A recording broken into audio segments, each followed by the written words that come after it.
For the last 40 years, there's been a policy of city jobs for Boston residents. At first, the goals were to put the brakes on the exodus to the suburbs and have a workforce with a feel for the neighborhoods. Recently, there's been more concern about closing gaps in job opportunities. A commission on the residency policy is recommending some updates, and a hearing on these will be held next week. Our guest is one of its members, a Dorchester resident who's a longtime member of the Compliance Commission. We'd like to welcome Eileen Boyle. Thank you very much for being with us, Eileen. Thank you, Chris. I made it sound as if every single city job has to be held by a Boston resident all the time, but it's not as simple as that. No, it's not. It's the reason why the mayor formed this policy commission was to try and streamline the situation. Technically, as a member of Save Our City and not a city employee, a Boston resident, I feel as though we haven't done the best job that we can do under the circumstances.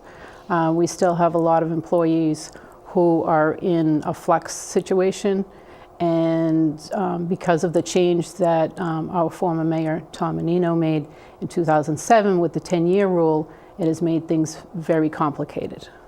Well, we're talking about 40 years after the first residency policy was adopted. The 1970s were a difficult time for Boston. Mm-hmm. Things have changed. It's certainly not difficult to attract people to living in the city. So how much do we need a policy like this? I think it's vital still to many of the areas of Boston.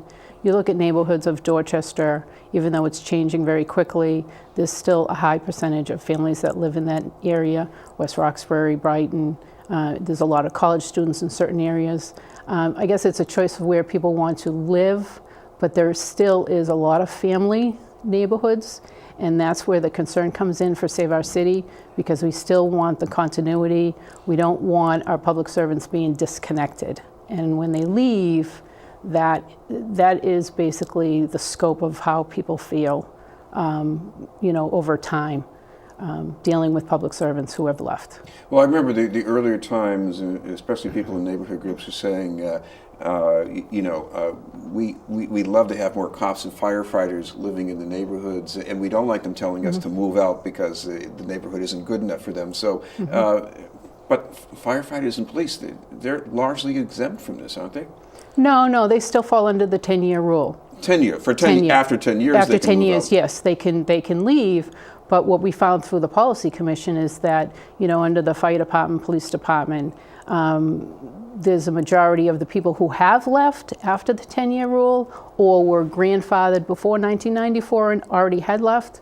They're making $90,000 plus. Some average, $120,000. So, all of that revenue, for one thing, is leaving the city, and, that tax base and everything.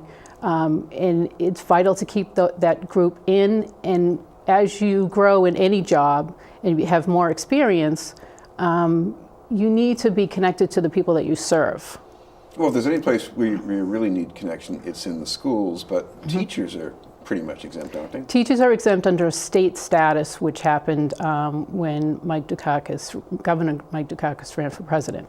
The problem with the Boston Public Schools is that we found out recently through the Policy Commission that it's not only teachers, but it's, quote, professionals. They really didn't have an explanation or definition for that. So technically you would think anybody with a college degree is a professional. So now they have the largest population of employees, like 10,000 employees. Half of those employees are not living in the city. Of course, what you also have in the city payroll are people who make a lot less money than public safety employees and teachers, and some of them might feel that you don't need a whole lot of community sensitivity to do the kind of job they have. So why keep them here if it's so hard to afford living in Boston? I see. That's one of the biggest eye-openers that we found in the Policy Commission. The AFSCME union, which is the Council 93, their current employees that are living in this is at 84% are still living in Boston. So they're the lower paid city employees. They're not leaving. And these are employees after the 10-year rule. And I can just speak personally. We have a woman on our street that is one of the hokies. She's probably the best hokey in the city, who cleans the streets. All right. She is phenomenal. And those jobs need to go to people like residents in the city, for full duration of employment. But what do you do when someone in that salary range says, my landlord just raised my rent, I can't find a place even in Dorchester, what am I going to do? Well, believe it or not, over the last 15 years through the Compliance Commission, I've been advocating for a website through City Hall that myself, who is a landlord, we rent to a city employee. We do not charge market rent because, he happens to be a friend, but also we don't want to gouge him. He's a single gentleman. Why make his life miserable? We like him there, we want to support him. And I've asked City Hall to set up a website for landlords like myself. There are people in Dorchester that don't rent because they just don't want to get into the hassle of it. So if they set up a website for those landlords, it would probably help out a lot of city employees. Anything you'd like to see changed in the policy to make it better? Well, in my world, I would like to have full duration. Go back to full duration. I also would like to see, instead of department heads having to move back in under the changes, I would like to see any promotions. That means that any change in title and any pay raise, you cannot leave the city. So that means no matter what job you hold, if you want to be a supervisor or you want to climb the ropes in your field or in your department, don't leave, because we need you. We need you to stay in the city. We need you here to support us. And it's not like we're, knocking on your doors constantly. We don't do that. But as people that I talk to in the medical field, you're always on call. If you choose to have a job like a public servant, unfortunately, this is the life you chose. And not that you want people knocking at your door or calling you all the time, but this is your course in life. This is what you chose.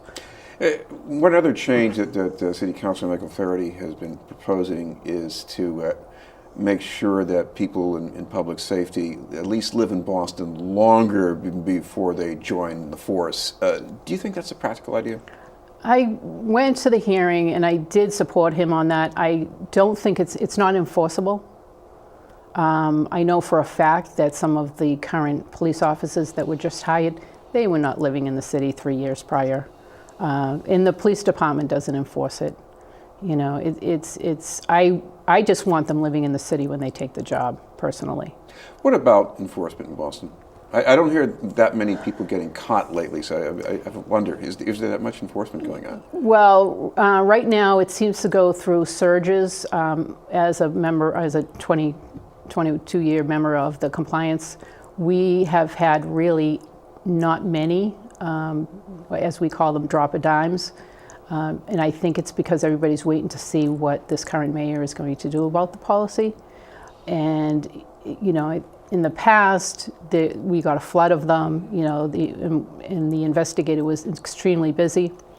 I mean, recently we had a case where I wanted to be very proactive and get the fire department in.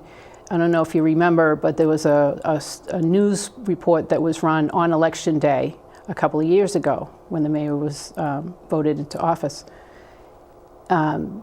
There was two city workers. One was living in Westwood and the other one was living in Reading. Well, the Westwood gentleman retired. The other person is a firefighter. Now, we've been basically tracking him since then, and we have not been able to really find him. It's very difficult with firefighters because they're rotating shifts. They're in the firehouse for 24 hours, and it's extremely hard to track them as an investigator. We couldn't find him again, and I wanted to get the fire department in. His 10 years were up the end of January, so now he can move out. So this is a case in point where, someone basically skirted the law and got away with it. Chris, the other thing going on here, if you're the mayor, and this could be any mayor of Boston, you've got to negotiate with labor unions, and there are trade-offs. Right. And there are other things that are important to a mayor to make sure things are well run. So, residency, it works out to be one of those trade-offs sometimes. Yeah, see, I don't think this is not something that should be bargained away. Save Our City has always thought it's a condition of employment. We have always stood by our police and fire. We want them to have the best equipment. We want them to they have great health care. They have a great pension. They have great hours. Currently, what's going to go on the table is parental leave, paid parental leave. We're glad they're going to get that, but they have to remember who pays all these benefits for them. It's the taxpayers of Boston. So, one hand has to wash the other. And, I've always asked, people who have argued this point with me, who are city workers that have moved out, I said, why is it so difficult for you to be our neighbor? Why is that so hard when we're more than happy to make sure you have all the benefits you have and you can have, equipment and everything. But the one thing we ask you to do is just to be our neighbor and to be there for us. We should mention, talk about being there. There's going to be a hearing on this pretty There's soon? a hearing next Wednesday, February 17th at 10 in the morning in City Hall on the 5th floor In the Ionellis chambers, yeah. Thank you very much for being with us. Thank you very much, Chris. Eileen Boyle. And still to come, the water crisis in Flint, Michigan, and a pipeline of support from Boston.